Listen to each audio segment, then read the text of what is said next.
ओम नमो भगवते वासुदेवाय।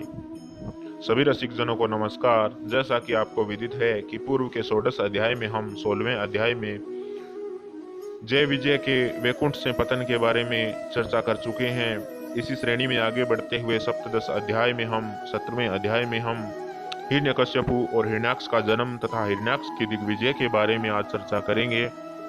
तो आपका बहुत बहुत अभिनंदन और स्वागत इस श्रीमद् भागवत कथा में, और बहुत बहुत धन्यवाद भी हमारे साथ जुड़ने और हमारे लिए श्रोता बनने पर, इस कथा में शामिल होने और इस कथा के महत्व को और बढ़ाने, हमसे जुड़ने के लिए। तो बिना विलंब के करते हैं प्रारंभ। आशा करता हूँ आप इसे बड़े ध्यान से सुनेंगे और आत्मसात करने की कोशिश भी करेंगे। भगवान के इन पवित्र लीलाओं की लीला कथा का आप आनंद लेंगे। चलिए करते हैं प्रारंभ। श्री मैत्रेयी जी और विदुर जी के बारे में आपस में चर्चा चल रही थी उनकी। तो श्री मैत्रेयी जी ने कहा कि हे विदुर जी, ब्रह्मा जी के कहने से अंधकार का कारण जानकर देवताओं की शंका निवृत्त हो गई और फिर वे सब स्वर्गलोक को लौट आए। इधर दिति को अपने पतिदेव के कथानुसार पुत्रों की ओर से उपद्रव की आशंका बनी रहती थी। इसलिए जब पूरे 100 वर्ष बीत गए तब उस साध्वी ने 2 यमज अर्थात जुड़वे, द ट्विंस मतलब पुत्र उत्पन्न किए। उनके जन्म लेते समय स्वर्ग, पृथ्वी और अंतरिक्ष में अनेक उत्पात होने लगे, जिनसे लोग अत्यंत भयभीत हो गए।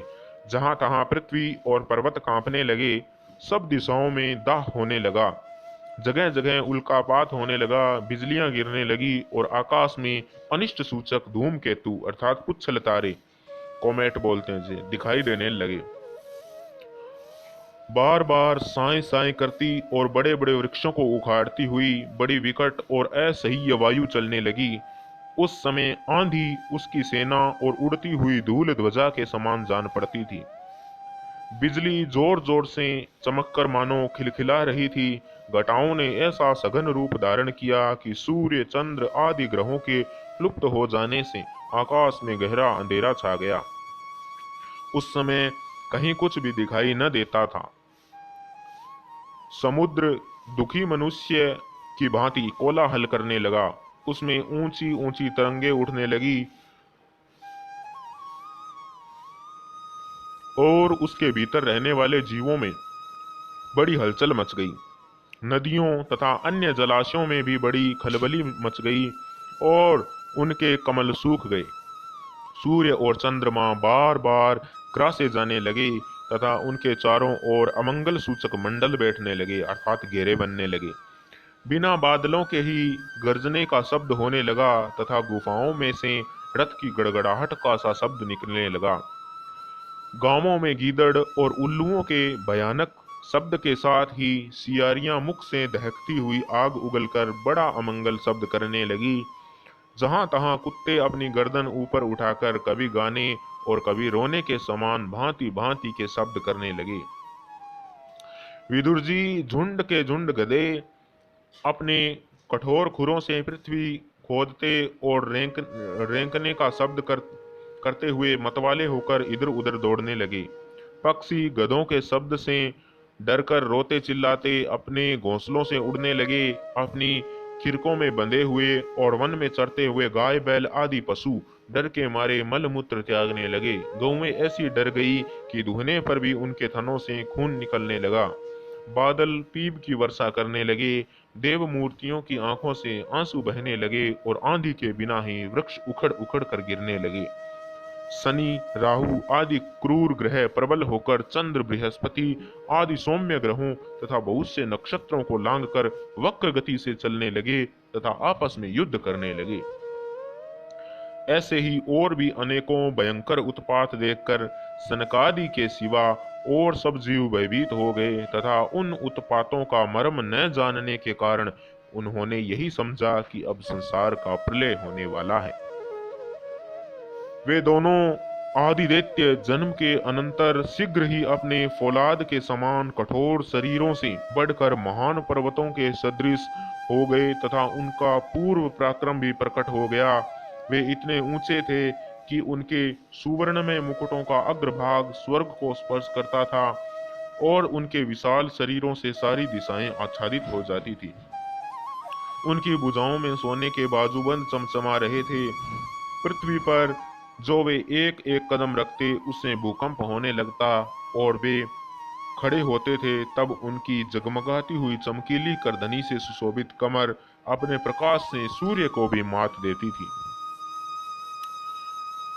वे दोनों यमज थे यानी जुड़वा थे। प्रजापति कश्यप जी ने उनका नामकरण किया।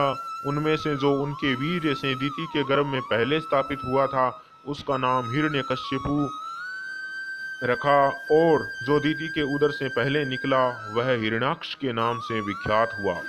हिरण्यकश्यपु ब्रह्मा जी के वश से मृत्यु भय से मुक्त हो जाने के कारण बड़ा उद्धत हो गया था। उसने अपनी भुजाओं के बल से लोकपालों सहित तीनों लोकों को अपने वश में कर लिया। वह अपने छोटे भाई हिरण्याक्ष को बहुत चाहता था और वह भी सदा अपने बड़े भाई का प्रिय कार्य करता रहता था। एक दिन वह हिरण्याक्ष हाथ में गदा लिए युद्ध का अवसर ढूंढता हुआ स्वर्गलोक में जा पहुंचा। उसका वेग बड़ा असह्य था। उसके पैरों में सोने की नुपुरों की झनकार हो रही थी, गले में विजय सूचक माला धारण की हुई थी और कंधे पर विशाल गदा रखी हुई थी। उसके मनोबल, शारीरिक बल तथा ब्रह्मा जी के वरने से यानी ब्रह्मा जी के वर देने से यानी उनके वर से वह मतवाला हो रखा था, इसलिए वह सर्वथा निरंकुश और निर्भय रहता था। उसे देखकर देवता लोग डर के मारे वैसे ही जहां तहां छिप जाते थे जैसे गरुड़ के डर से सांप छिप जाते हैं। जब दैत्यराज हिरण्याक्ष ने देखा कि मेरे तेज के सामने बड़े बड़े गर्वीले इंद्र आदि देवता भी छिपते फिर रहे हैं, तब उन्हें अपने सामने न देखकर वह बार बार भयंकर गर्जना करने लगा। फिर वह महाबली दैत्य वहां से लौटकर जल क्रीड़ा करने के लिए मतवाले हाथी के समान गहरे समुद्र में घुस गया, जिसमें लहरों की बड़ी भयंकर गर्जना हो रही थी। ज्यों ही उसने समुद्र में पैर रखा कि डर के मारे वरुण के सैनिक जलचर जीव हकबका गए और किसी प्रकार की छेड़छाड़ न करने पर भी वे उसकी धाक से ही घबराकर बहुत दूर भाग गए। महाबली हिरण्याक्ष अनेक वर्षों तक समुद्र में ही घूमता और सामने किसी प्रतिपक्षी को न पाकर बार बार वायु वेग से उठी हुई उसकी प्रचंड तरंगों पर ही अपनी लोहमयी गदा को आजमाता रहा। इस प्रकार घूमते घूमते वह वरुण की राजधानी विभावपुरी में जा पहुंचा।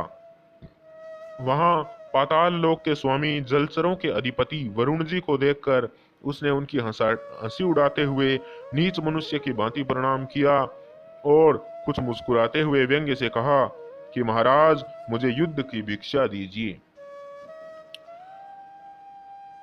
प्रभो, आप तो लोकपालक राजा और बड़े कीर्तिशाली हैं। जो लोग अपने को बांका वीर समझते थे उनके वीर्य मद को भी आप चूर्ण कर चुके हैं और पहले एक बार अपने संसार के समस्त दैत्य दानवों को जीतकर राजसू यज्ञ भी किया है। उस मदोन्मत्त शत्रु के इस प्रकार बहुत उपहास करने से भगवान वरुण को क्रोध तो बहुत आया, किंतु अपने बुद्धि बल से वे उसे पी गए और बदले में उससे कहने लगे कि हे भाई, हमें तो अब युद्ध आदि का कोई चाव नहीं रह गया है। भगवान पुराण पुरुष के सिवा हमें और कोई ऐसा दिखता भी नहीं जो तुम जैसे रणकुशल वीरों को युद्ध में संतुष्ट कर सके। हे दैत्यराज, तुम उन्हीं के पास जाओ, वे ही तुम्हारी कामना पूर्ण करेंगे। तुम जैसे वीर उन्हीं का गुणगान किया करते हैं, वे बड़े वीर हैं। उनके पास पहुंचते ही तुम्हारी सारी सेखी पूरी हो जाएगी और तुम कुत्तों से गिरकर वीर सैया पर शयन करोगे। वे तुम जैसे दुष्टों को मारने और सत्पुरुषों पर कृपा करने के लिए ही अनेक प्रकार के रूप धारण किया करते हैं। तो ये थी आज की छोटी सी चर्चा। इसमें हमने हिरण्याक्ष की दिग्विजय और वरुण जी और उसके मध्य चर्चा को सुना। तो आज की चर्चा में इतना ही। आगे 18वें अध्याय में हम हिरण्याक्ष के साथ वराह भगवान का युद्ध होता है उस पर विस्तार से चर्चा करेंगे। आशा करता हूं कि आपने इसे बड़े मनोयोग से सुना। पुनः आपका बहुत बहुत धन्यवाद हमारे साथ शामिल होने पर। तो आज की चर्चा में इतना ही। ईश्वर आप सबका कल्याण करे। इति श्रीमद्भागवते महापुराणे पारमहंस्यां संहितायां तृतीय स्कंदे हिरण्याक्ष दिग्विजये सप्तदशो अध्यायः। हरि ओम तत्सत्।